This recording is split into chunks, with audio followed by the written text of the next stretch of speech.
आता बघूयात टॉप 9 वेगवेगळ्या जिल्ह्यांमधल्या बातम्या। दमदार पावसामुळे खरीप पेरण्यांमध्ये वेग। 15 जुलै अखेर देशात 575.13 लाख हेक्टरवर पेरण्या। कापूस, सोयाबीन, भातासह कडधान्य आणि तेलबियांच्या पेरणी क्षेत्रात वाढ।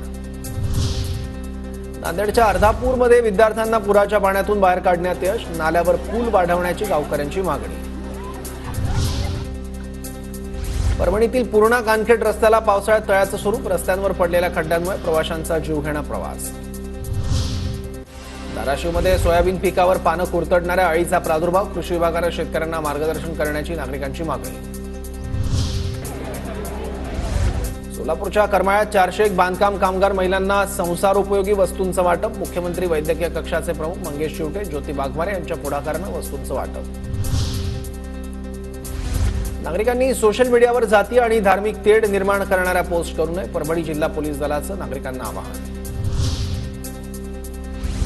लाडकी बहीण योजनेच्या अंमलबजावणीसाठी परभणीत 29 मदत केंद्र उभारली। परभणी मनपाकडून करण्यात आली उपाययोजना।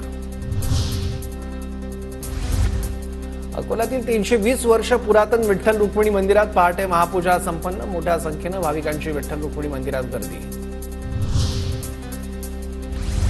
कोल्हापूरचे कला शिक्षक सुरेश गावंडेंनी आषाढी एकादशी निमित्त रेखाटलं विठ्ठलाची प्रतिमा। विविध रंगी खडूंनी साकारलं विठुरायाचं चित्र।